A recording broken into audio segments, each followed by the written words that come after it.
இஸ்லாமிய சகோதரர்களே, அல்லாஹ்வுக்கு பொருத்தமுள்ள நல்ல மனிதனாக நாங்கள் ஆக வேண்டுமாக இருந்தால் எங்களிடத்திலே சில பண்புகளை நாங்கள் மாற்றிக்கொள்ள வேண்டும்.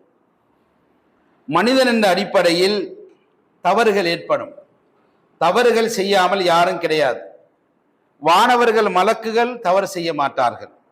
அல்லாஹ் அவர்களை அவ்வாறு தான் படைத்திருக்கின்றான். லா யஅஸூன அல்லாஹ மா அமரஹும் என்ற வசனத்தின்படி அவர்களை அல்லாஹ் பாதுகாத்து கொண்டிருக்கிறான். நபிகள் நாயகம் ஸல்லல்லாஹு அலைஹி வஸல்லம் உட்பட எல்லா நபிமார்களும் தவறுகளை விட்டு அல்லாஹ் பாதுகாத்திருக்கின்றான். அவர்கள் மனிதர்கள் என்பதற்காக ஒவ்வொரு நபியிடத்திலேயும் ஒவ்வொரு சில சருகதைகளை அல்லாஹ் ஏற்படுத்தியிருக்கிறான். உலகத்துக்கு அவர்கள் மனிதர்கள், அவர்கள் அவ்வாறு ஏற்படும் என்பதை அல்லாஹ் காட்டி அவர்கள் எல்லாம் பாதுகாத்திருக்கின்றான். சஹாபாக்கள் அவர்களிடத்தில் தவறு ஏற்பட்டது, அவர்களை அல்லாஹ் மன்னித்து கொண்டான். எனவே மன்னித்த சமூகத்தை பற்றி நாங்கள் விமர்சிக்க கூடாது. அல்லாஹ்வை மன்னித்து விட்டான், அதற்கு பின்னாடி அதை நாங்கள் விமர்சனம் செய்ய வேண்டிய அவசியம் கிடையாது. அதற்கு அடுத்ததாக வரக்கூடிய மூமின்களாகிய நாம் எம்மிடத்தில் தவறுகள் ஏற்படும், எல்லா வகையிலும் ஏற்படும். அந்த தவறுகளில் சிலதுதான் நமக்கு தீர்க்க தரிசனமாக தெரியக்கூடிய விஷயங்கள். சில பாவங்களை பெரும்பாவன நபிகளார் போதித்திருக்கிறார், குர்ஆன் போதிக்கின்றது. அப்ப அதை நாங்கள் தவிர்த்து கொள்ளலாம். சிலரை தவறாக செய்து விடுவோம், பின்னாடி நாங்கள் அதை யோசிப்போம். அந்த இடத்துல நாங்கள் தௌபா செய்யக்கூடியவர்களாக ஆக்கிவிட வேண்டும். அப்ப பொதுவாக அல்லாஹ்வினால் சொல்லி இருக்கின்ற பெரும்பாவங்களை நாங்கள் தவிர்த்து கொள்ள வேண்டும். சில பாவங்களை அது பெரும்பாவமாக நாங்கள் கருதுவதில்லை. இப்ப உதாரணத்துக்கு மனைவிக்கு செய்கின்ற அநியாயம், இது ஒரு பெரும்பாவம் நம்ம கருதுறது இல்லை. பெற்றோருக்கு செய்கின்ற அநியாயம் பெரும்பாவமா கருதுறது இல்லை. வட்டி வாங்குவது பெரும்பாவமா கருதுறது இல்லை. இது எல்லாத்தையும் விட மது அருந்துவது, போதை வஸ்து பாவிப்பது மிகப்பெரிய பாவம், மிகப்பெரிய பாவம். ஆனால் அது கணக்கில்லை. ஒரு மனிதன் ஒரு முஸ்லீம்கிட்ட போய் ஒரு பண்டி அரைத்தை சாப்பிட சொன்னா அவர் சாப்பிட மாட்டார், இது ஹராம், நான் முஸ்லீம், சாப்பிட மாட்டேன்னு சொல்லுவார். ஆனால் சாராயத்தை குடிக்கச்சுன்னா குடிப்பார். மது அருந்துவரை நாங்கள் ஏற்றுக்கொள்வோம், அவன் முஸ்லீம் என்று ஏற்றுக்கொள்வோம். பண்டி அரைத்து சாப்பிட்றவனை நாங்கள் ஏற்றுக்க மாட்டோம், அவன் முஸ்லீம் இல்லைன்னு சொல்லுவோம்.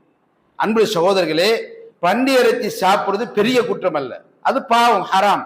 ஆனால் இந்த மது அருந்துவது இருக்கின்றது, இது எல்லா பாவங்களை விட மோசமானது. வட்டிக்கு காசு வாங்குவது, வட்டி கொடுப்பது, தன்னுடைய தாயோட சேர்வதை விட மோசமானது. ஆனால் நம்மளுக்கு அது ஒரு பெரிய பாவமா விளங்குதில்லை. இதுவெல்லாம் மறுமை நாளுடைய அடையாளங்கள். பெரிய பாவங்கள் தங்களுடைய கண்களுக்கு சிறிதாக விளங்கும் என்று நபிகள் நாயகம் ஸல்லல்லாஹு அலைஹி வஸல்லம் முன்னறிவிப்பு செய்தார்கள். எனவே பெரிய பாவங்கள் சிறிதாக விளங்குமா என்றால் மறுமை நாளுடைய அடையாளம் என்பதை கூட சொல்லியிருக்கிறார்கள். எனவே நல்ல மனிதனாக ஆகக்கூடிய நாங்கள் இந்த பாவங்களை விட்டு தூரமாக வேண்டும். பாவங்களை முற்றாக நாங்கள் தவிர்த்து கொள்ள வேண்டும்.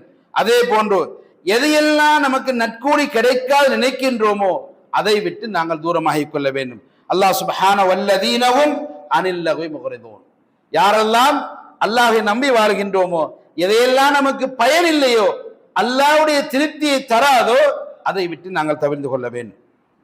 எனவே அன்புள்ள இஸ்லாமிய சகோதரர்களே, ஒரு சாலிஹான ஒரு நல்ல மனிதனாக நாங்கள் மாறிக்கொள்ள வேண்டும். யாரும் நமக்கு சர்டிபிகேட் கொடுக்க வேண்டிய அவசியம் கிடையாது. நம்முடைய ஆத்மா நமக்கு கொடுத்தால் அது போதுமானது. நாம் செய்கின்ற வணக்கங்கள் எல்லாம் பிறர் தெரிஞ்சிருக்க வேண்டிய அவசியம் கிடையாது. அல்லாஹ் சொல்லும்போது கத் அஃப்லஹல் முஃமினூன், இந்த நல்ல மனிதர்கள் வெற்றி அடைந்து விட்டார்கள்.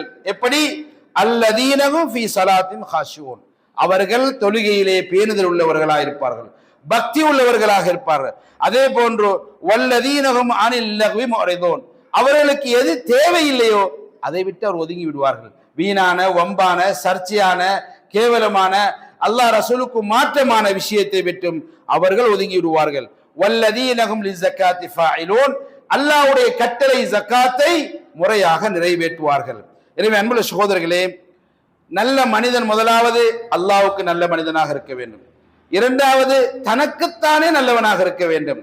மூன்றாவது மக்களுக்கு நல்லவனாக இருக்க வேண்டும்.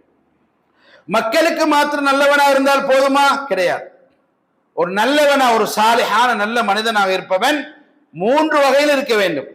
முதலாவது அல்லாஹ்வுக்கு நல்லவனாக இருக்க வேண்டும், தனக்குத்தானே நல்லவனாக இருக்க வேண்டும். மூன்றாவது தங்களோடு இருக்கின்ற மக்களுக்கும் நல்லவனாக இருக்க வேண்டும். இந்த மூன்றிலையும் அல்லாஹும் அல்லாஹ்வுடைய ரசூலும் சொல்லுகின்ற வழிமுறைகள் அங்கே இருக்க வேண்டும். நபிகள் நாயகம் ஸல்லல்லாஹு அலைஹி வஸல்லம் இத்தனை குர்ஆனுடைய வசனங்கள், அவர்களுக்கு கொடுக்கப்பட்ட போதனைகள் இத்தனை விளங்கி உலகத்துக்கு நல்ல மனிதனாக வாழ்ந்து காட்டினார்கள். எப்படி தன்னுடைய எதிரிகள் தன்னை கொல்ல வேண்டும் என்று நினைத்தவர்களுக்கு கூட ஹிதாயத்துக்காக முயற்சி செய்தார்கள், ஹிதாயத் நேர்வழிக்காக முயற்சி செய்தார்கள், அவர்களை நெறிப்படுத்த முயற்சி செய்தார்கள். கொல்ல வந்தவர்கள் கூட இவரையா நாங்கள் கொல்ல வந்தோம், இப்படிப்பட்ட மனிதனையா நாங்கள் கொல்ல வந்தோம், இவரையா நாங்கள் வெறுத்தோம் என்று அவர் அந்த இடத்திலே மார்க்கத்தை ஏற்று அன்னாருக்காக உயிர் தியாகம் செய்வதற்கு முன் வந்தார்கள். எனவே அன்புள்ள சகோதரர்களே, அந்த பரம்பரையிலே வந்த மார்க்கத்தை நாங்கள் கையில் எடுத்திருக்கிறோம். எனவே நாம் ஒரு முஸ்லிமாக மோமினாக வாழும் போதெல்லாம் இன்னும் ஒருத்தருக்கு முன்மாதிரியாக பிறருக்கு நன்மை அளிக்கக்கூடிய வகையிலே நாங்கள் வாழ வேண்டும். நபிகள் நாயகம் ஸல்லல்லாஹு அலைஹி வஸல்லம் சொன்னார்கள், ஹைருன் நாஸ் அன்ஃபஹும் லின்னாஸ். மனிதர்களில் சிறந்தவன் யார் என்றால் மனிதர்களுக்கு நல்லது செய்வனாக இருக்க வேண்டும். இன்னும் ஒரு ஹதீஸில் சொன்னார்கள், அஹப்புன் நாஸ், மனிதர்களிலே நபிகளாருக்கு மிகவும் விருப்பமான, அல்லாஹ்வுக்கு மிகவும் விருப்பமான யார் என்று சொன்னால் அன்ஃபஹு லின்னாஸ், மக்களுக்கு நலவு செய்வனாக இருக்க வேண்டும். எனவே எல்லா வகையிலையும் மற்றவர்களுக்கு நல்லவனாக நாங்கள் இருந்து கொண்டிருக்க வேண்டும். எனவே நல்லவனாக இருப்பது அல்லாஹ்வுக்கு நல்லவனாக, தனக்கு நல்லவனாக, நம்மளோடு இருக்கின்ற சமூகத்துக்கு நல்லவனாக வாழ பழகிக் கொள்ள வேண்டும், மாற்றங்களை ஏற்படுத்திக் கொள்ள வேண்டும். எல்லாம் வல்ல அல்லாஹ் சுப்ஹானஹு வ தஆலா நம் அனைவருக்கும் அருள் புரிவானாக, ரஹ்மத்து செய்வானாக, அவனுடைய நாள மறுமையிலே விசாரணையிலிருந்து எங்களை பாதுகாப்பானாக, சொர்க்கத்தை தருவானாக. வல்ஹம்துலில்லாஹி ரப்பில் ஆலமீன்.